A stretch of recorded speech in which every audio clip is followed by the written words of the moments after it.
Ya, selamat jumpa kembali di kampus online AMI. Ya, saat ini AMI melakukan program bagaimana membina para peternak babi dalam rangka mengantisipasi penyakit ASF dan meningkatkan efisiensi usaha. Ada beberapa hal yang selalu akan kita bahas, dan untuk saat ini kita akan membahas tentang biosecurity kandang supaya ternak kita bebas dari ASF.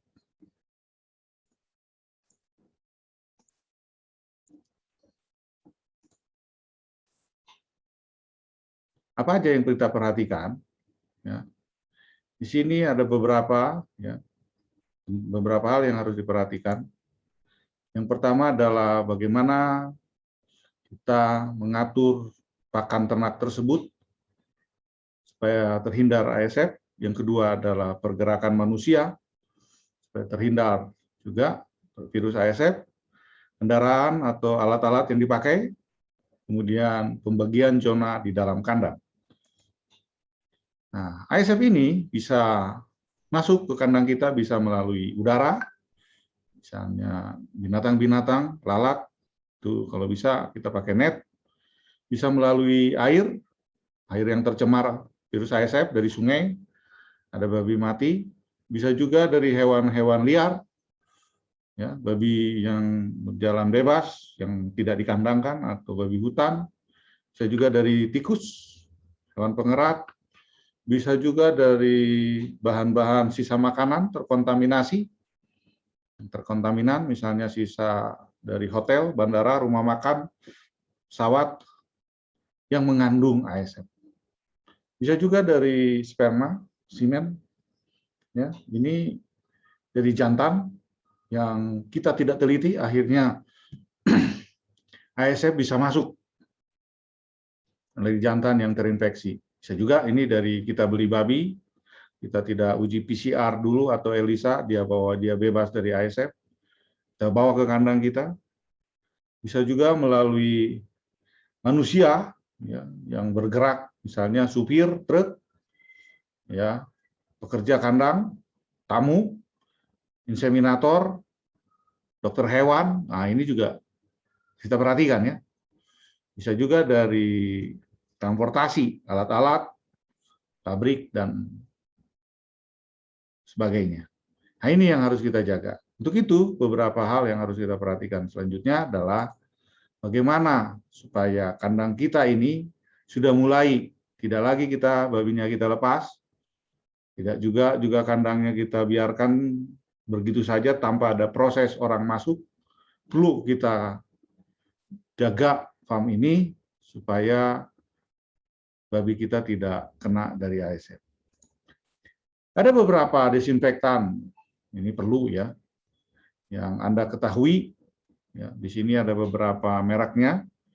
Aku sih bukan berjualan, ya, tapi bahan-bahan desinfektan ini sudah tersedia di Indonesia. Dia bisa gunakan untuk sebagai biosecurity atau desinfektan mencegah ASF masuk ke kandang kita dengan penyemprotan, apakah itu terhadap manusia, terhadap kendaraan, alat-alat, dan lain-lain. Ya, ini bisa Anda lihat dan catat, ya. Kemudian kita juga harus melihat bahwa desinfektan tersebut harus mampu membunuh virus ASF. Ini African Swine Fever, dan juga beberapa virus yang mati, contohnya H1N1, PRRS, SARS, PID. Nah, desinfektan ini menunjukkan bahwa dia ada dosisnya yang penting dan ada kekuatan membunuh virusnya. Ya, biosecurity pakan yang kita ambil dari farm, untuk farm kita biasanya kalau bisa itu pakan yang sudah diolah dengan baik, ya.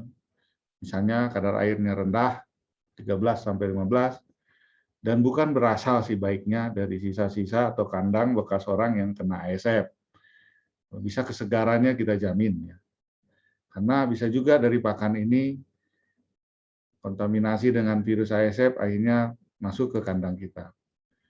Apalagi sisa-sisa kendaraan atau kapal yang dari wilayah-wilayah yang terkena ASF.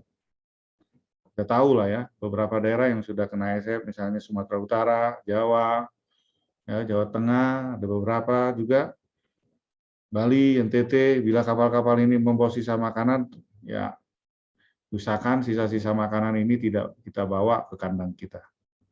Karena itu berbahaya terhadap babi kita. Nah, ini ada beberapa data menunjukkan bahwa daging-daging, terutama daging olahan, itu contohnya ini daging tanpa tulang bisa 105 hari virus itu bertahan, daging asap 30 hari, daging beku 1000 hari, ya, 3 tahun, jeroan 105 hari, kulit 300 hari, sosis 140 hari. Nah, bila bahan-bahan ini ada kita bawa dari luar atau impor, ini berbahaya bila masuk ke kandang kita tanpa melalui proses pengolahan.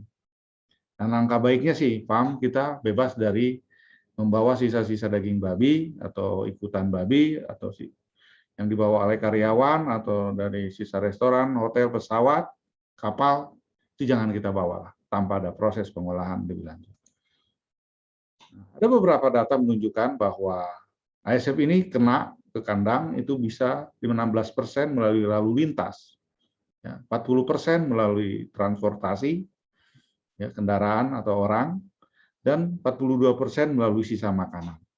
Jadi dengan kita membatasi manusia atau kendaraan masuk ke kandang kita dan sisa-sisa makanan yang terkontaminasi itu, kita sudah dapat 82% atau 83% menurunkan ASF, peluang ASF di kandang kita. Ya, apalagi babi hidup dan produk lainnya kita antisipasi, ya kita bisa aman terhadap virus ASF dan kandang kita bisa berlanjut terus. Nah, ini contoh-contoh sisa makanan yang harus kita olah dulu, bisa sisa pelayaran, penerbangan, hotel, restoran, dan lain-lain. Kita antisipasi supaya diolah dahulu baru diberikan. Yang kalau bisa sih ya jangan digunakan. Eropa itu dulu kena ASF ya, tapi mereka berhenti sejak penggunaan swelling feed atau sisa restoran ini dihentikan. Selanjutnya kita juga harus menjaga barang-barang yang masuk ke farm kita, ya. Pergudangan kita juga harus diamati. Ya. Sudah perlu kita melakukan fogging dengan desinfektan untuk memastikan bahwa gudang kita aman dari ASF. Nah, ada beberapa bahan baku juga yang kita perhatikan ya, bahwa ini ada bahan pakan yang dapat terpapar ASF. Itu virus ASF ini contohnya soybean meal bisa juga terpapar, soybean meal organik juga terpapar, ya. Soy oil cake, ya ini juga bisa terpapar. Colin, habis itu dari dog food, ya makanan anjing ini ya, dog food ya, bisa juga terpapar. Sisa-sisa babi sosis, complete feed yang tidak terkontrol bisa aja terpapar terhadap virus ASF ini. Jadi bahan bakunya pun kita harus usahakan kita jamin lah. Nah, kalau bagi Bapak Ibu peternak ya, alangkah baiknya bahwa kandang itu atau sebelum makanan ini diberikan ke kandang, kita harus melakukan proses pengolahan dulu ya bagi ternak kita yang sedikit, misalnya hanya punya 3 ekor, 5 ekor, dimasak dulu lah supaya aman ya. Atau difermentasi dulu karena virus ASF ini tidak tahan terhadap asam atau basa. Fermentasi dulu, coba nanti belajar tentang fermentasi, kita kampus online Amini. Kampus Amini nanti akan mengajarkan beberapa hal tentang fermentasi ke depan. Yang utama adalah pemasakan, karena virus ini tidak kuat ya. 70 derajat, 2 menit itu mati. Jadi betul juga ya nenek moyang kita itu masak makanannya ini supaya aman. Tapi bagi peternak yang besar, ya lebih dari 100 induk, ya mungkin kita akan kerjasama dengan feed mill ya. Supaya bahan-bahan bakunya dan bahan-bahan baku kita pakai juga kalau bisa kita desinfektan atau kita bebaskan dari virus ASF. Ada beberapa teori yang menunjukkan ya di sini pemberian formaldehid dalam ransum ya dapat menurunkan ASF di dalam ransum, dari bahan ransum.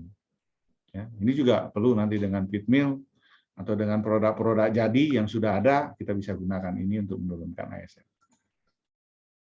Ya, biosecurity kandang terhadap manusia.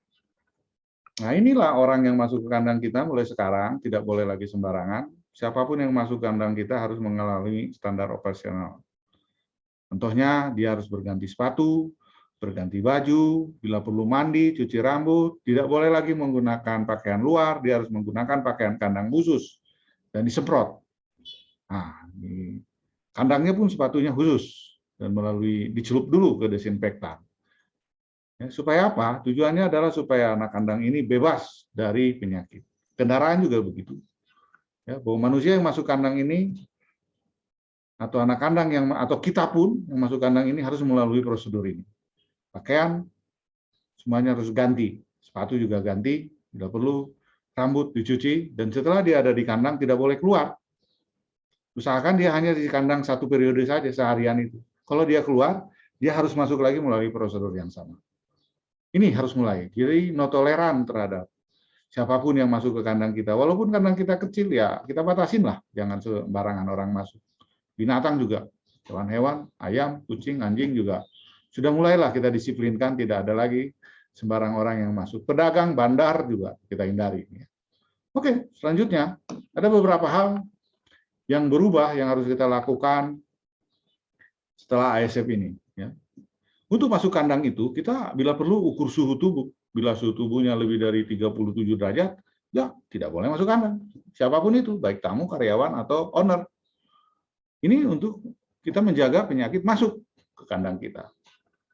Yang kedua, tamu yang berkunjung harus menjalani masa karantina. Jangan dulu main ke kandang orang, atau ke kandang siapapun, atau ke RPA, sebelum masuk kandang kita. Pembeli juga begitu, bertemunya di luar saja. Atau ya mulai kita menggunakan CCTV, menggunakan media-media supaya menunjukkan babi mana yang diambil, dibeli. Nggak bisa lagi langsung masuk ke kandang. Kalau boleh masuk kandang, tapi melalui prosedur yang tadi. Penyemprotan, ganti baju, ganti sepatu, alat-alat, semuanya. Alat-alat kandang. Jadi tidak bebas lagi. Nah, itulah yang harus kita lakukan mengantisipasi ASF ini di kandang kita. Besar apapun kandang saudara, bila Anda melakukan hal ini, saya yakin, percaya, babi saudara bebas dari ASF. Cuci bersih, desinfektan kandang, semua peralatan yang digunakan. Jadi peralatan kandang tidak boleh dibawa keluar. Desinfektan dulu sebelum masuk. Semprot dulu dengan desinfektan yang pertama tadi. Bisa dengan TH4, bisa dengan zirkon. Ya. Sebelum dan sudah masuk kandang, karyawan harus mandi, ganti pakaian khusus yang telah disediakan. Ini harus begitu sekarang, supaya kita bebas ASF. Disinfektan tangan, ya biasalah cuci tangan, sepatu sebelum masuk dan sudah keluar dari kandang. Karyawan harus memakai pakaian khusus kandang, masker, sarung tangan, sepatu boot. Karyawan juga harus bekerja di satu tempat setiap harinya. Jadi nggak boleh pulang warawiri gitulah. Pulang pergi ke kandang A, ke kandang B, kandang C, itu udah mulai bahaya itu. Itu bisa kiamat nanti kandang kita. Ya. Ya, selanjutnya beberapa tindakan yang harus berubah juga, ya, truk makanan yang membawa pakan ke kandang kita nggak boleh masuk kandang. Jadi luar saja atau di gudang. Gudang itu ada di zona luar. Supir yang membawa pakan juga tidak boleh masuk kandang. Kita harus tegas untuk hal ini. Ya, supaya ASF tidak masuk kandang kita. Pakan yang dipakai dari sisa-sisa kandang lain tidak boleh masuk juga. Misalnya ada sisa pakan saya nih, sayang, dibuang. Kirim ke kita, nggak boleh. Kita kan tidak tahu bahwa pakan itu sudah terkontaminasi dengan ASF. So replacement, artinya induk pengganti juga, ya kalau bisa ditahan. Jangan selalu sering mengganti induk. Karena kita tidak tahu induk yang dari luar itu aman tidak dari ASF. Bila perlu dari breeding kita sendiri. Dikurangilah. Deteksi birahi juga begitu. Jangan lagi menggunakan babi. Kita aja anak kandang aja. Jangan lagi pakai jantan keliling-keliling supaya berbahaya. Hindarilah pertemuan antara babi dan manusia dan orang asing ya. Ini harus kita kurangi di tengah itu. Sisa makanan kantin, nah itu udah jelas. Handphone, Ya, kalau bisa tidak boleh dibawa di kandang. Walaupun bisa dibawa di kandang, tapi harus melalui disinfektan dulu, semprot dulu. Ya. Nah, kepadatan kandang harus dikurangi, jangan terlalu padat. Supaya apa? Supaya aman dari bila kena satu, nggak semua kena langsung. Lebih kecil lebih bagus. Misalnya 10, 15, 20 ekor lah. Jangan sampai ratusan ekor. Sperma IB tadi udah, kita kalau boleh sih dari kandang sendiri yang sudah jelas bebas ASF.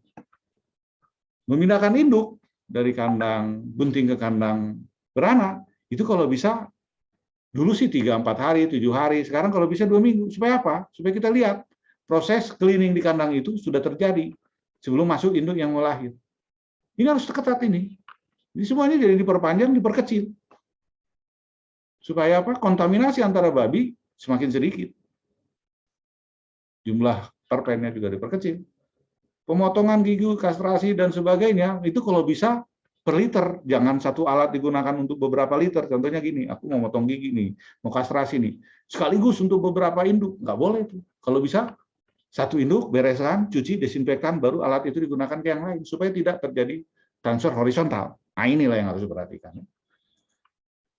Ya, beberapa tindakan yang berubah juga, ya binatang, udah jelas, tidak boleh lagi ada yang masuk. Misalnya tikus, burung, ayam, lalat, nyamuk, anjing, itu udah nggak boleh lagi masuk ke kandang kita.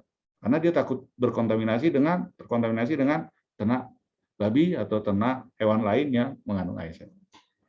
Kalau bisa buat net di kandang itu, supaya nyamuk tidak bisa masuk. Air minum juga harus dibebaskan dari ASF. Bila perlu, air minum ini, air yang kita gunakan sudah melalui kita berikan kaporit atau filter. Kotoran babi juga tidak boleh lagi ditabur di lapangan. Atau kita tabur aja, letakin sembarangan. Nah, dalam era udah ASF ini, kotoran itu ditempatkan pada tempat yang sama, pada lubang yang sama, kita kasih kapur. Supaya bila perlu ada yang dibilang kasih kapur, kasih NaOH atau HCl supaya virusnya mati. Baiknya kotoran babi ditampung dalam satu tempat, beri kapur, dan udah kering baru digunakan pupuk, dan sebagainya. Nah ini, jadi kita harus pahami ya, bahwa ASF ini sangat berbahaya. Inilah alat-alat, sepatu kandang itu harus khusus, baju kandang harus khusus, itu tidak boleh dipakai keluar kandang, supaya aman. Ini harus kita pahami. Tindakan yang berubah juga, ketika kandang itu sudah kita panen, itu harus kita keringkan. Kita desinfektan, 10-15 hari kosong. Misalnya ini, kandang babi panen.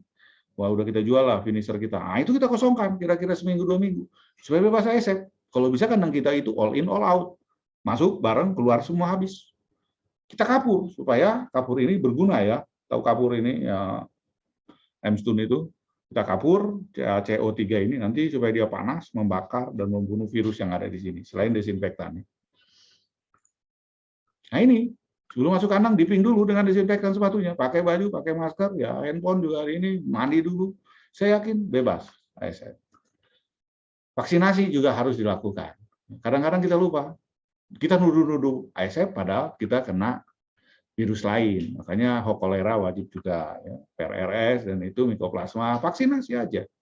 Supaya daya tahan babi kita terhadap penyakit juga menjadi kuat. Ya perlu juga kita lakukan laboratorium monitor lah ya, lab monitor terhadap uji ELISA atau beberapa kerjasama dengan balai lain. Ya, uji darahnya kita yang ambil, jangan mereka, atau mungkin dengan SOP yang sama, supaya kita tahu peta penyakit babi kita. Pembuangan limbah tadi udah, bangkai ini tolong, ya, bangkai babi yang sakit atau yang mati itu dikubur dan diproses dan diberikan kapur di atasnya. Nah ini juga perlu dilakukan bahwa karyawan-karyawan itu harus diajarin bagaimana proses tadi. Anak kandang itu harus diajarin, bikin rapotnya, catatannya, apa yang harus dilakukan supaya terhindar ASF. Ketika bertemu mereka di kandang, ketika bertemu di luar itu apa yang harus dilakukan. Dan kalau bisa dia hanya satu hari, satu kerja itu di satu ruangan yang sama saja, tidak boleh pindah-pindah. Itu yang harus ditegaskan. Perlu pelatihan.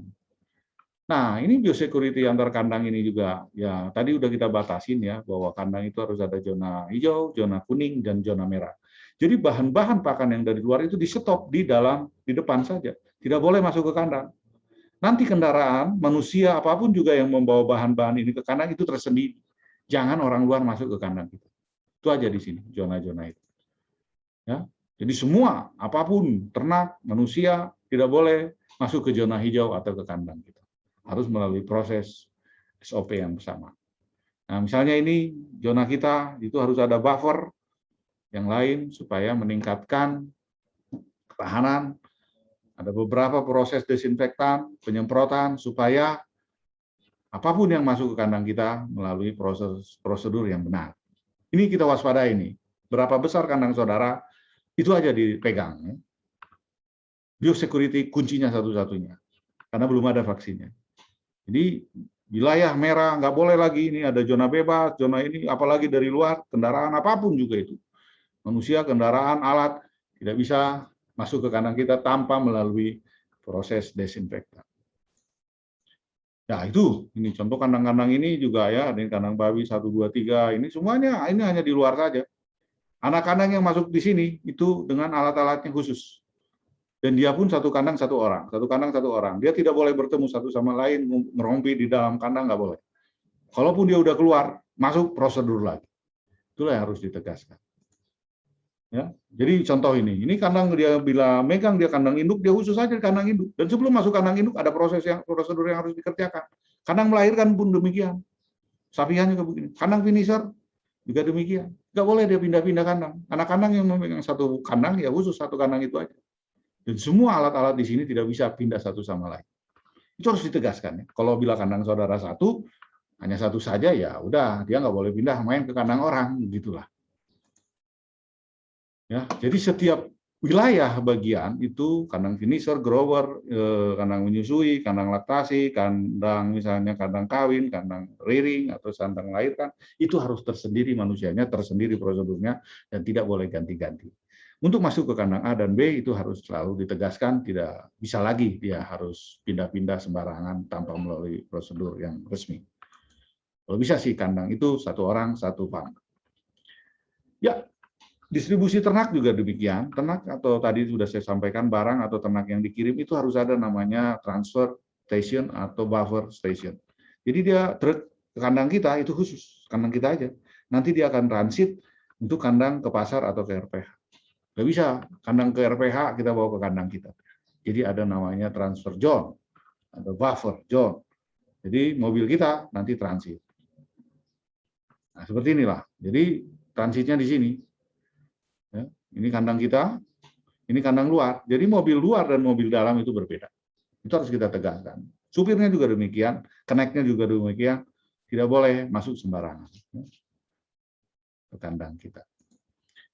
Ya, itu aja. Walaupun ada ASF ya, kita tetap berjalan. Ini contohnya di negara Rusia. ASF ini sudah terjadi tahun 2008, tetapi sampai sekarang populasi babi mereka tetap meningkat. Artinya di sini ASF itu menjadi virus yang selalu ada sama seperti corona ini, tapi kita harus membuat new normal di dalam peternakan kita. Oh, kita harus melakukan biosecurity yang ketat supaya babi kita tetap hidup, keuntungan bisa meningkat, dan pertumbuhan ekonomi kita bisa naik, peternakan kita menjadi sejahtera. Ini aja bahwa kita harus berubah. Ya, sistem peternakan kita harus berubah. Sama seperti di Rusia ini, dia berubah. Kalau dia tidak berubah, dia akan habis. Terima kasih atas perhatiannya. Inilah sementara tentang bagaimana biosecurity singkat ya yang disampaikan dalam kampus online ini. Saya harapkan bisa bermanfaat dan kita terapkan untuk kawan-kawan peternak mau kecil, sedang, besar. Yang penting disiplin dan no toleran supaya babi kita aman dari ASF. Tuhan memberkati. Sampai jumpa pada episode yang akan datang.